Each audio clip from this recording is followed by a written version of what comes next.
4장 7절 말씀, 4장 4절로 7절의 말씀입니다.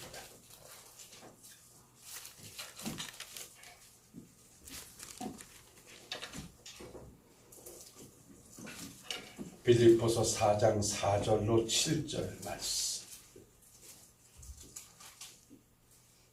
다 찾아서 우리 함께 한번 읽도록 하겠습니다. 322페이지입니다. 빌립보 4장 4절로 7절 함께 봅니다. 주 안에서 항상 기뻐하라. 내가 다시 말하노니 기뻐하라. 너희 관용을 모든 사람에게 알게 하라. 주께서 가까우시니라. 아무것도 염려하지 말고 다만 모든 일에 기도와 간구로 너희 구할 것을 감사함으로 하나님께 아뢰라. 그리하면 모든 지각에 뛰어난 하나님의 평강이 그리스도 예수 안에서 너희 마음과 생각을 지키시리라. 아멘. 잠시 기도하겠습니다.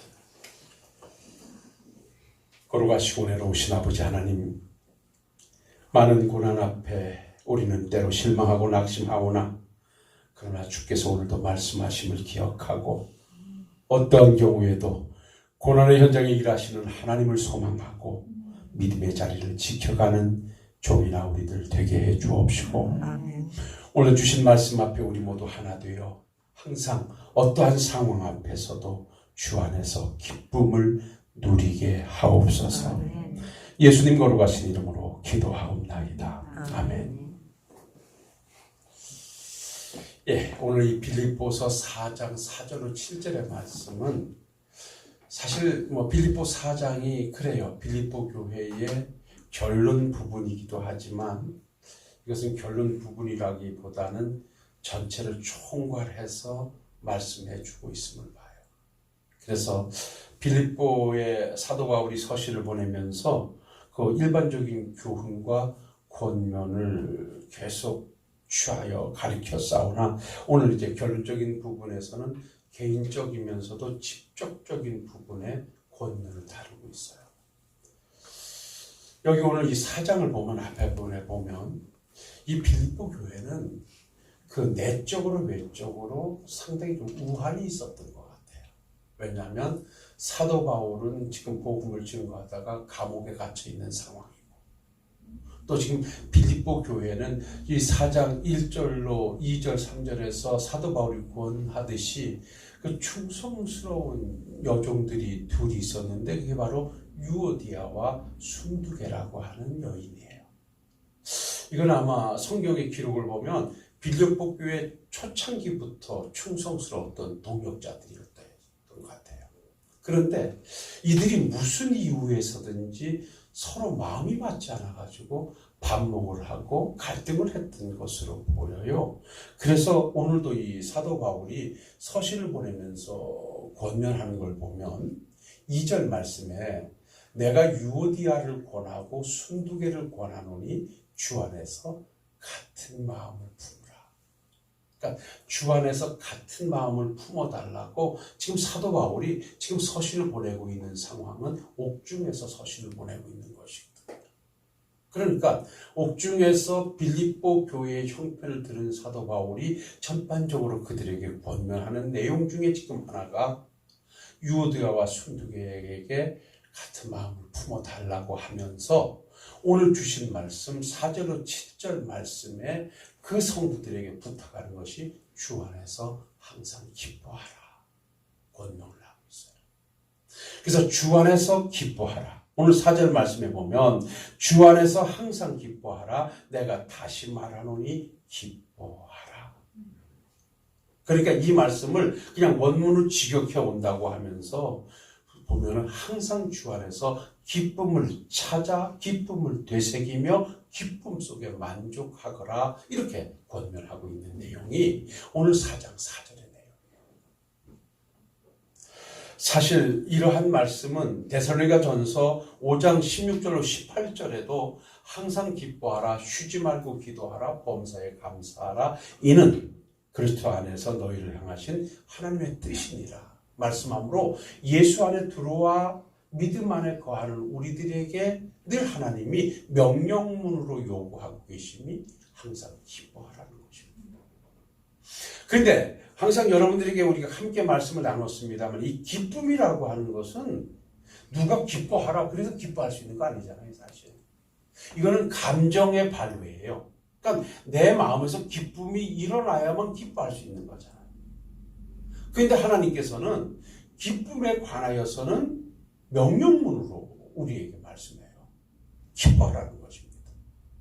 오늘도 사실 빌립보 교회는 내외적으로 기쁠 수가 없었어요. 왜냐하면 그냥 단적으로만 봐더라도 내적으로도 하나 되지 못하여 갈등과 반목이 계속되고 있었고, 또 외적으로는 사도 바울이 복음을 증거하다가 투옥되는 것 때문에 그 빌립보 교회의 외적인 세력들에 의한 비박과 박해는 계속되고 있었거든요. 그러니까 밖에서 오는 핍박과 환난, 내적에서 일어나는 갈등, 이것은 그리스도 안에 있는 성도들의 기쁨을 빼앗아가기 충분했던 거죠. 그래서 이들에게는 기쁨이 없었던 거죠. 이것을 알고 있던 사도 바울은 지금 이들에게 권면하고 마지막으로 당부하는 것이 주 안에서 항상 기뻐해라. 제발 기쁨을 좀 되찾아 살아라. 이렇게 명령을 하고 있어요. 자, 그러면 이렇게 명령함이 뭐냐?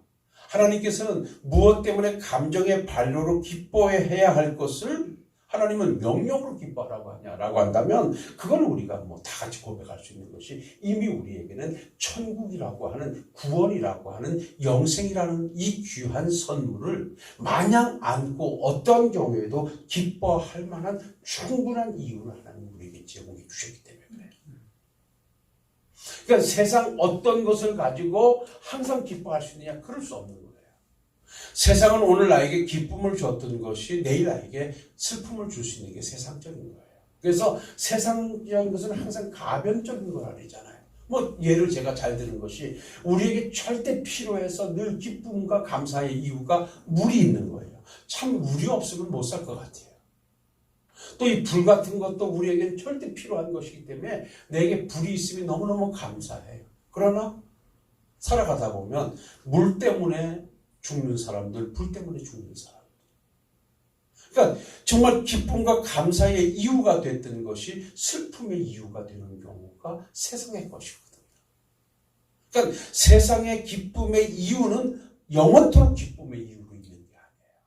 그건 언제 나에게 아픔의 이유로 다가오는지 모르는 것이 세상적인 거예요.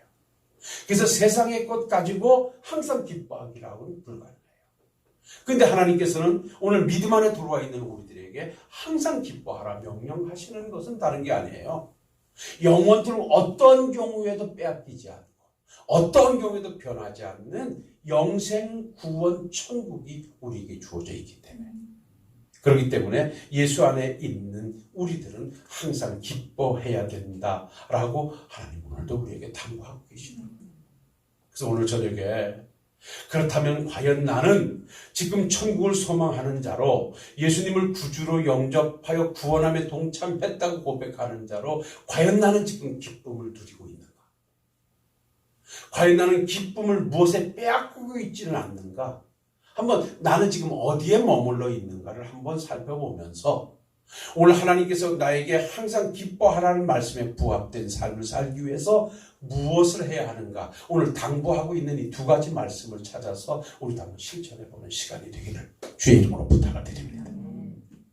이미 말씀을 드리고 있습니다마는 이 빌립보 교인들에게는 천국과 구원과 영생이라고 하는 기쁨의 이유를 하나님이 주셨어요. 그런데 사도 바울이 보니까 내적으로 일어나는 갈등과 외적으로 펼쳐지는 환난과 고난 때문에 이들이 지금 기쁨의 생활을 못하고 있어요. 그래서 지금 사도 바울은 그들에게 주 안에서 항상 기뻐하라. 내가 다시 말하노니 좀 제발 기쁨을 되찾아 달라고 당부하고 있어요. 그러면서 부탁하는 것이 5절 말씀 다 같이 읽어볼까요? 우리 다 같이 읽어보겠습니다. 너희 관용을 모든 사람에 알게 하라. 주께서 가까우시니라. 여러분 이 말씀을 잘 들어보세요. 지금 기쁨을 잊어버리고 있는 빌립보 교회에게 기쁨을 되찾아 살라고 사도 바울이 당부하면서 그 기쁨을 되찾기 위한 첫 번째가 뭐냐? 관용을 모든 사람들에게 알게 하라는 것입니다. 관용. 여러분, 이 관용이라고 하는 말의 뜻은 너그러움입니다. 너그러움, 온유함. 예. 그래서 이 관용이라고 하는 것은 용납이라는 것이에요. 지금 이렇게 주 안에서 항상 기뻐하라고 하면서 그 기뻐할 수 있는 첫 번째 비결로 관용을 모든 사람에게 알게 하라. 이렇게 사도 바울이 당부하고 있는 것은 뭐냐? 이런 말이 있죠. 그리스도인은 불의를 행하는 것보다 불의를 당하는 것이 더 낫다고 말합니다. 그러니까 외적으로 내가 누구를 내가 핍박하는 것보다 내가 핍박을 받는 게 더 낫다. 내가 불의를 행하는 것보다 불의를 당하는 것이 낫다. 지금 빌립보 교인들은 내적인 갈등은 물론이가 외적으로부터 사도 바울이 감옥에 투옥되는 일까지 겹치면서 외적으로부터 계속해서 아픔과 상처를 받고 있어요. 그러다 보니까 그 아픔과 상처 때문에 그들은 거기서 기쁨을 되찾을 수 없고 거기서 그들을 향하여 다시 보복하려는 마음도 생길 수가 있고 원망하는 마음도 생길 수 있는 거예요. 생각해 보세요. 나를 계속해서 힘들게 어렵게 하는데 마냥 웃겠습니까? 그걸 알고 있는 사도 바울은 주를 위해서 당하는 고난은 또 다른 자랑이 되고 감사가 되니 적어도 주 안에서 구원함으로도 영원한 기쁨을 누리고 있는 너희들이라면 너희들을 힘들게 하고 어렵게 하는 자들에게 관용을 보여줘라. 너그러운 마음으로 그들을 용납해줘라. 이렇게 지금 당부하고 있는 말씀이 오늘 우리에게 주시는 하나님의 말씀이에요. 그래서 주님께서도 온유한 자가 복이 있다고 했던 말씀이 바로 그것이에요. 하나님의 백성된 자들이 어떠한 경우에도 하나님 주신 기쁨을 유지하면서 어떤 세상의 외부의 세력으로부터 그 기쁨을 빼앗기지 않으려고 하면 내가 관용의 마음을 가지고 그들을 용납해주고 용서하고 수용해주는 마음이 있을 때 기쁨이 유지되는 거예요. 여러분, 내 마음에 비난과 원망과 불평이 자리 잡고 있는 한, 서운함과 여러 가지가 자리 잡고 있는 한 내 마음에 기쁨은 없습니다. 기뻐해야 할 내 마음에 서운함과 불평과 불만과 이런 것들이 자리를 차지하게 되면 내 안에 기쁨의 자리는 없어지는 거예요. 그래서 지금 사도 바울은 충분히 빌립보 교회 성도들을 이해해요. 너희들이 힘들고 기쁨을 잃어버릴 만한 상황이에요. 그러나 당부하는 것이 그보다 더 중요한 것은 기쁨을 되찾아 기쁨을 누리는 것이니 관용의 마음을 가지고 그들에게 너희들 마음을 보여줘라. 이렇게 지금 당부하고 있는 거예요. 이런 말이 있어요. 용서하지 못하는 사람은 나를 감옥에 가둔다. 그러니까 사람들은 상처라는 감옥을 가지고 있다 그래요. 상처. 그러니까 지금 빌립보 교회도 외적으로 계속 공격을 받다 보니까 그들로 인하여 상처가 생겼어. 우리도 사실 예수를 믿거나 이렇게 살다가 보면 어떤 주변 환경으로부터 듣는 말이나 어떤 것 때문에 내가 마음에 상처를 받잖아요. 근데 이 상처를 내가 가지고 있으면 이게 나를 가두는 감옥이 된대요. 그래가지고 이 상처에서 내가 노임을 받지 못하는 거예요. 제가 지난번에도 얘기했지만 어른들이 어려운 시를 쉽사리 하고 이러다 보니까 시어머니, 시댁식구로부터 이렇게 받은 상처가 많으시죠. 그러니까 그 상처라는 감옥이 만들어진 거예요. 그래서 거기서 나를 풀어내지 못하니까 무슨 일이 있어도 그 옛말이 자꾸만 나오고 원망이 나오는 거예요. 그렇다면은 그것이 내게 있는 한 기쁨을 입을 수 없는 거예요. 그래서 오늘 사도 바울이 빌립보 교회 성도들에게 너희가 관용을 사람들에게 보여주라고 하는 것은 너희 상처의 감옥에서 스스로 나와라. 풀어내라. 그래야 기쁨을 되찾을 것이다. 진정한 관대한 마음을 가지고 항상 기뻐할 때 거기에서 용납이 있고 용서가 있을 때 하나님의 백성으로 천국의 기쁨을 누리게 된다. 그래서 관용의 마음을 가지고 살라는 말씀, 오늘 우리에게 주신 말씀을 받고 혹시나 내가 믿음의 길을 가다가 이러저런 것을 통하여 외적으로 받은 상처가 내게 있어서 그것이 나를 가두는 감옥이 되어 있다면 오늘 이 저녁에 관용으로 풀어낼 수 있는 우리 식구들이 되시기를 주의 이름으로 부탁을 드립니다. 그래야 그 자리에 기쁨이 차지하게 되는 것이에요. 그 다음에 마지막 두 번째로요. 항상 기뻐하라고 당부하면서 부탁하는 말이 6절 말씀 다 같이 한번 읽어보겠습니다. 아무것도 염려하지 말고 다만 모든 일에 기도와 간구로 너희 구할 것을 감사함으로 하나님께 아뢰라. 이 말씀을 염려하지 말고 모든 일에 기도의 삶을 살아가라. 그러니까 성도가 항상 기쁨을 유지하기 위해서는 상처의 감옥에서 벗어나기 위하여 관용의 마음을 가지고 있어야 되고, 두 번째로는 내 기쁨과 즐거움을 빼앗아가는 염려와 근심으로부터 해방되기 위하여 그것을 하나님께 맡겨드리고 기도의 자리를 만들어가라는 거예요. 그러니까 우리가 항상 말씀을 드립니다마는 이 염려와 근심은 나를 죽음으로 이르게 하는 병일 뿐더러 하나님이 주신 천국의 기쁨을 뭉개뜨려버리는, 빼앗아버리는 가장 큰 적이 바로 염려와 근심입니다. 그래서 우리 주님께서도 네가 무엇을 먹을까, 무엇을 마실까, 무엇을 입을까 염려하지 마라. 예. 그 당부하심의 뒷면에는 그거는 너희가 염려할 필요가 없는 것이, 그걸 염려하다 보면 하나님의 백성이 누려야 할 기쁨과 영생의 복을 스스로 누리지 못하게 돼 있다는 거예요. 여러분, 나에게 만약에 억만금이라는 돈이 있다고 할 때 돈이 있음의 진정한 행복은 내게 있음을 내가 누릴 수 있어야 됩니다. 거기 매이거나 거기 있음에 대해서 누림이 없으면 전혀 행복한 것이 아닙니다. 우리는 하나님의 백성으로 천국을 소유한 자들이고 영생을 얻었다면 우리는 어떠한 것으로도 이 천국의 기쁨을 빼앗겨서는 안 됩니다. 그런데 이 천국의 기쁨을 빼앗으려는 사탄의 계략은 지금도 계속해서 우리 주변을 맴돌고 있어요. 그것 중에 하나가 우리가 살아가는 삶의 여정 속에 펼쳐지는 고난이라든지 어려움, 내가 해결할 수 없는 일이 있을 때 나를 염려로 몰고 가요. 이거는 뭐 목사이든 누구든 상관됨이 없이 다 그래요.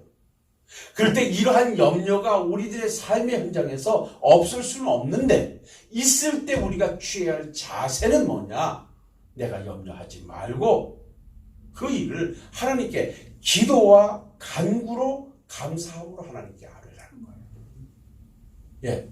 그러면 하나님께서 우리의 마음을 평강으로 지켜주시고 기쁨으로 지켜주시겠다. 그렇게 말씀합니다. 성경은 말씀합니다. 염려를 가지고는 기쁨을 누릴 수 없다고요. 염려가 있는 한 천국의 기쁨을 누릴 수 없다고요. 그래서 잠언 17장 22절에 마음의 즐거움은 양약이라도 심령의 근심은 뼈를 마르게 하느니라.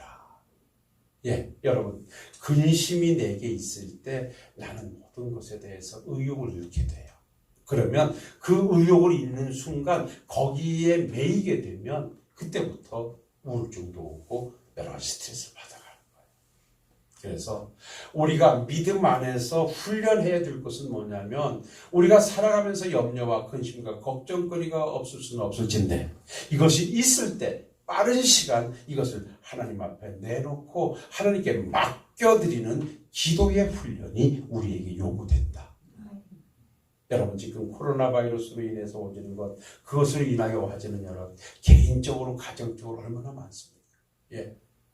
항상 우리가 말하지만 네가 염려함으로 그 키를 한 잔이나 더 할 수 있느냐? 말하자면 오늘 하루가 빨리 갔으면 좋겠다고 아무리 염려하고 걱정한다고 하루 24시간이 23시간 되는 거 아니에요. 아무리 내가 염려하고 걱정하고 근심한다고 해도 그날은 그날이고 그 시간은 그 시간일 수밖에 없는 거예요. 그래서 적어도 전능하신 하나님을 아버지로 모시고 주께서 내게 부르짖으라, 나는 내게 응답하겠다, 하나님이 기도라고 하는 아름다운 삶의 방편을 주셨다면 우리는 그것을 하나님께 내놓고 기도의 자리를 만드는 훈련이 우리에게 요구되는 거예요. 내 삶의 현장에 염려와 근심이 쌓일 때 우리가 해야 할 일이 무엇인가? 그건 기도라는 것인데요. 오늘 말씀을 조금 풀어보면 6절에 그러잖아요. 아무것도 염려하지 말고, 염려하지 말고 염려를 주께 맡겨드리고 모든 일에 기도와 간구와 너희 구할 것을 감사함으로 하나님께 아뢰라. 세 가지 방법이 있죠. 여러분, 여기 기도는 우리가 항상 하나님께 일반적으로 부르짖는 기도를 우리는 기도라 그래요. 그냥 이렇게 하나님 아버지 오늘도 나를 도와주시고 오늘을 인도해 주시고 이렇게 우리가 일반적으로 통상적으로 하는 기도가 있잖아요. 이것이 오늘 이 본문에서 말하는 기도예요. 그 다음에 간구라고 하는 것은 일정한 종목을 청구하는 거예요. 특별히 지금 하나님 아버지 이것만 한번 꼭 이것 주님이 해결해 주셔야 돼요. 그러니까 일상을 살아가면서 하나님 내가 겸손하게 살게 하옵시고 감사하며 살게 하옵시고 믿음 안에 살게 하옵시고 이건 일반적으로 드리는 기도예요. 근데 하나님 아버지 내게 건강에 이런 문제가 있고 이 나라에 이런 어려움이 있으니 하나님 아버지 이건 꼭 해결해 주셔요. 이렇게 간구하는 이 기도를 간구라고 해요. 그래서 너희는 항상 염려가 되고 걱정이 되는 것을 기도와 간구로, 그 다음에 또 한 가지는 감사함으로 하나님께 아뢰라. 여기 감사라는 것은요, 원문에 보면 네가 구하는 것이 합당한 줄 알고 하나님이 응답이 있을 것을 전제하고 감사하라는 것입니다. 이것이 기도자가 갖추어야 할 아름다운 덕목이라는 것입니다. 여러분이요, 오늘도 나의 기쁨을 빼앗아가는 염려와 근심거리가 무엇입니까? 여러분요, 지금 간구해야 될 내용이 있다면 오늘도 하나님 아버지 앞에 주저하지 말고 기도하십시오. 주께서 말씀합니다. 네가 내 음성으로 기도할 때 나는 내 음성에 귀를 기울여 주겠다고 시편 77편 1절에 말씀을 합니다. 그런가 하면 시편 3편 4절에 내가 내 몫으로 여호와께 부르짖으니 그 성산에서 응답하시는도다 라고 말합니다. 내가 내 목소리로 기도할 때 하나님은 오늘도 응답해 주십니다. 말씀 정리하겠습니다. 하나님은 오늘도 우리에게 기쁨을 주시고 기쁨의 이유를 주시고 우리에게 당부하십니다. 항상 기뻐해라. 지금 내가 기쁨을 빼앗기는 것이 어디에 원인이 있는가 한번 살펴보신다면 오늘 주신 말씀, 관용을 사람들에게 보여서 마음의 상처의 감옥에서 내가 벗어나 용납하는 삶을 살고 염려와 근심과 걱정거리를 내가 안지 말고 하나님께 맡겨드리고 기도와 간구로 감사함으로 아뢰 수 있는 우리 사랑하는 식구들이 되셔서 기쁨을 되찾아 살아가시는 우리 모든 식구들 되시기를 주의 이름으로 부탁을 드립니다. 주 안에서 기뻐하라. 항상 기뻐하라. 내가 다시 말하노니 기뻐하라 하신 주의 말씀 오늘도 명령으로 받습니다. 기뻐해야 할 이유가 있습니다. 기뻐해야 할 삶의 목적이 있습니다. 그럼에도 세상은 우리의 기쁨을 빼앗아 가려고 여러 가지로 우리를 힘들게 합니다.